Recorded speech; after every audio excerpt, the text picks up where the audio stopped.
সবাইকে সানা smile education সেন্টারে স্বাগত জানিয়ে আজকের ক্লাসটি শুরু করছি। আজকে তোমাদের সঙ্গে আলোচনা করব তোমরা যারা ষষ্ঠ শ্রেণীর তৃতীয় পর্যায়ক্রমিক মূল্যায়ন পরীক্ষা দেবে তোমাদের জন্য রায় ও মার্টিন প্রশ্ন বিচিত্রা থেকে আজকে সমাধান করব ষষ্ঠ শ্রেণীর বাংলা বিষয়ে মডেল নাম্বার 7। চলো দেরি না করে মূল বিষয়ে যাওয়া যাক। কি আছে, এক দাগের প্রশ্নের উত্তরটা হবে অপশন গ এমু পাখি, দুইয়ের উত্তরটা হবে মরুভূমি অপশন খ।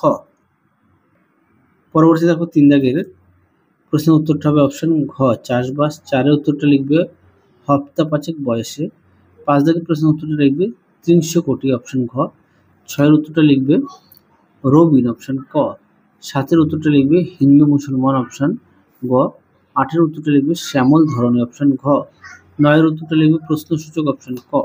পরবর্তী প্রশ্ন দেখো কি বলেছে, দুইয়ের একে ব্যাটসম্যান ক্রিজ ছাড়ছিল না কেন? উত্তরটা লিখবে ব্যাটসম্যান ভরসা পাচ্ছিল না যদি বৃষ্টি বোল্ড করে দেয়। পরবর্তী দেখো বৃদ্ধ এখন সুধায় লোকে, কে এখন বৃদ্ধ? উত্তরটা লিখবে কিশোর বিজ্ঞানী নিউটন। দুই তিনের প্রশ্নের উত্তরটা লিখবে হাবু তার স্কুলের মাস্টার মশাই সুধীর বাবুকে ঠকালো। পরবর্তী দেখো দুইয়ের চারের প্রশ্নটা দেখো, উত্তরটা দেখো উত্তরটি তোমরা এখান থেকে এগিয়ে লিখবে। পরবর্তী দেখো দুইয়ের পাঁচ কি বলেছে, একদা যাহার বিজয় সেনানী হেলায় লঙ্কা করিল জয়, বাক্যটি উদ্দেশ্য আচ্ছা বুঝেছি, এটা হচ্ছে উদ্দেশ্য, আর হেলায় লঙ্কা করিল জয় এটা লিখবে বিধেয়। পরবর্তী দেখো দুইয়ের ছয়ের কি আছে,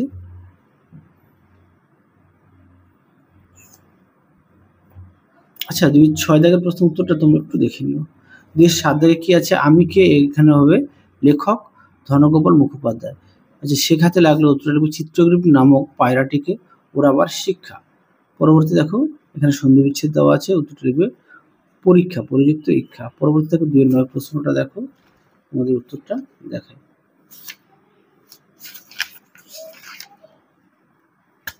দেখো উত্তরটি তোমরা এখান থেকে অবধি লিখবে। পরবর্তী দেখো কি আছে, তিন দাগের তিনের এক দাগের প্রশ্নটা দেখো, তোমাদের উত্তরটা দেখায়।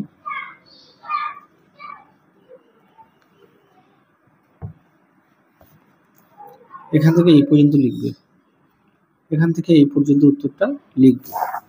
পরবর্তী দেখো তিনের দুই প্রশ্নটা দেখো, উত্তরটা তোমাদের দেখায়।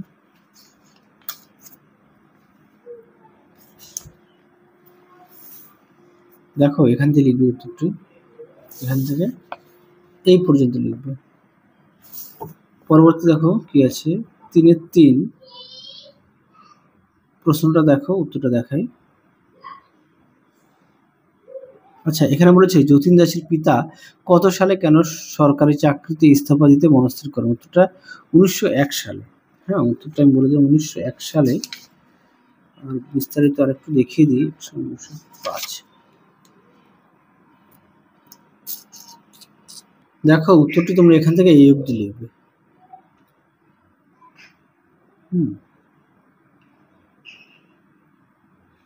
না সরি ভুল বললাম, উত্তরটি এখান থেকে এই অবধি লিখবে, এখান থেকে এই অবধি লিখবে। দেখো ইস্তফা দিতে অত্যন্ত দারিদ্র্যের সঙ্গে জীবন কাটান, ইস্তফা দিয়ে।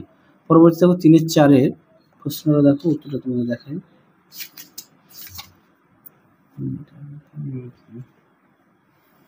দেখো উত্তরটি এখান থেকে এই অবধি লিখবে। পরবর্তী দেখো তিনের পাঁচ প্রশ্নটা দেখো, উত্তরটা দেখায়।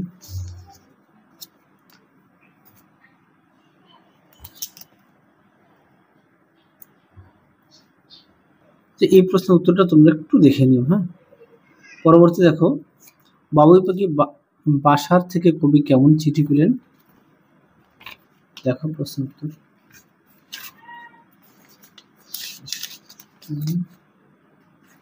দেখো উত্তরটি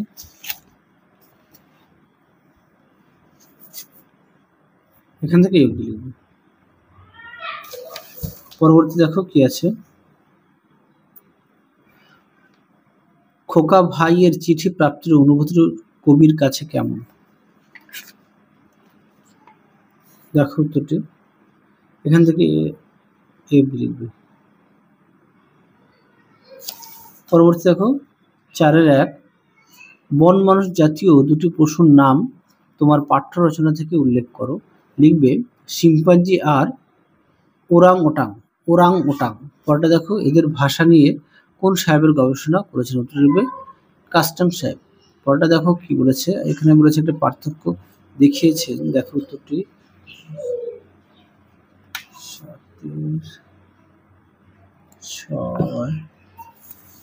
দেখো উত্তরটি তোমরা এখানে লিখবে, এখানে দেখো লিখে দেওয়া আছে। হ্যাঁ, উত্তরটি এখান থেকে এই অবধি লিখবে। পরেরটা পরবর্তী দেখো কি আছে, 4-2 প্রশ্নটা দেখো, তোমাদের উত্তরটা দেখায়।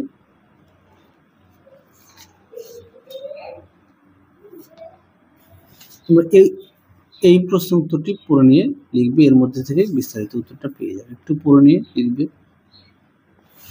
পরবর্তী দেখো 4-3 প্রশ্নটা দেখো, তোমাদের উত্তরটা দেখায়। দেখো উত্তর এখান থেকে লিখবে।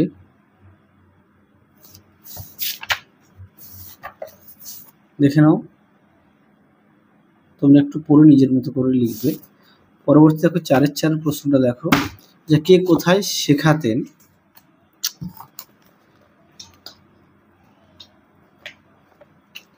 দেখো উত্তর,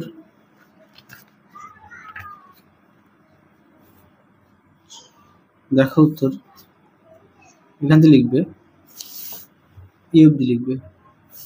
পরবর্তী দেখো কি বলেছে, তার দ্বিতীয় ছদ্মনাম কি? উত্তরটা লিখবে কালীবাবু।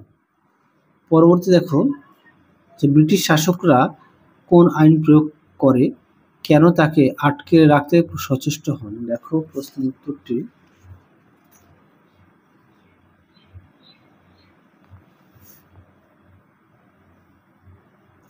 তোমরা উত্তরটি এখান থেকে লিখবে। পরবর্তী দেখো 4-5 দাগের প্রশ্নটা দেখো, উত্তরটা দেখাই। প্রশ্নটা একটু দেখে নিও তোমরা।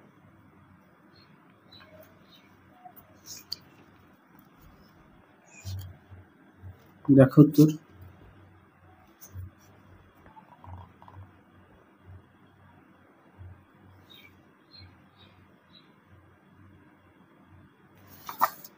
পরবর্তী দেখো 5-1 কি বলেছে, 5-1 জায়গায় প্রশ্নের উত্তরটা লিখবে গরম লাগে তো তিব্বতে গেলেই পারো। পরবর্তী দেখো হযবরল এর অর্থ লিখবে এলোমেলো। পরবর্তী দেখো এই গল্পে বিজ্ঞাপনের কোন সাবধানতা অবলম্বন করতে বলা হচ্ছে? এটা হযবরল দেখবা পেজ নম্বর 18 নিচে দেখবা একটা ছকের মধ্যে একদম লিখে দেওয়া আছে। পরবর্তী দেখো কোন প্রাণী, এখানে ছাগল। পরবর্তী দেখো তার বক্তৃতার কথাটি, এটাও তোমাদের পাঠ্য বইতে হযবরল 28 নম্বর পেজে আছে। 5-4 প্রশ্নটা দেখো, তোমরা উত্তরটা দেখায়।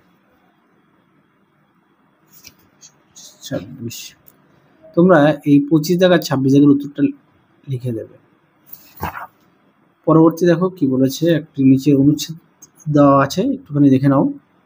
আচ্ছা, এখান থেকে এই অবধি লিখবে 6-1 দাগের প্রশ্নের উত্তর, আর এখান থেকে এই অবধি লিখবে, এখান থেকে এই অবধি লিখবে 6-2 দাগের প্রশ্ন, আর এখান থেকে ঠিক এই অবধি লিখবে 6-3 দাগের প্রশ্ন। দেখো এখানে লিখে দিয়েছি, আর প্রশ্নগুলো দেখো। যে 6-3 দাগের যে প্রথম প্রশ্নটা আছে, গোপাল পুকুর হবে পুকুরটির নাম। 6-4 দাগে দেখো উত্তরটা হবে বিকেলে স্কুল থেকে সব ছেলে ফিরে এলে খেলাধুলা করত। পরবর্তী দেখো কারা, উত্তর লিখবে সব ছেলেরা। কোন সময়টুকু আনন্দ কাটাতো? উত্তর লিখবে বিকেলবেলা বাগানে আনন্দ করত, কারণ তারা সারাদিন একলা ছিল। আশা করি দেখে নিয়েছো। পরবর্তী দেখো 8-1 দাগের প্রশ্নের উত্তরটা হবে জটিল বাক্য, অপশন খ। 2 দাগের উত্তরটা হবে সংখ্যাবাচক শব্দ, এদের পূরণবাচক রূপটি লেখো। উত্তরটা লিখবে চতুর্থ, 5 পঞ্চম, 11 একাদশ। পরবর্তী দেখো পদ পরিবর্তন, শ্যামল শ্যামলিকা, উৎসুক উৎসুক। 8-4 দেখো উত্তরটা লিখবে অকরণীয়, 8-4 দাগের প্রশ্ন কি আছে, দারুণ বেদারুণ আর করণীয় অকরণীয়। আশা করি দেখে নিয়েছো। তাহলে চলো আজকের মতো এখানেই সমাপ্ত করছি। আবার দেখা হবে খুব শীঘ্রই তোমাদের পরবর্তী ভিডিওতে। তোমরা সবাই সুস্থ থেকো, ভালো থেকো। আজকের মতো টাটা।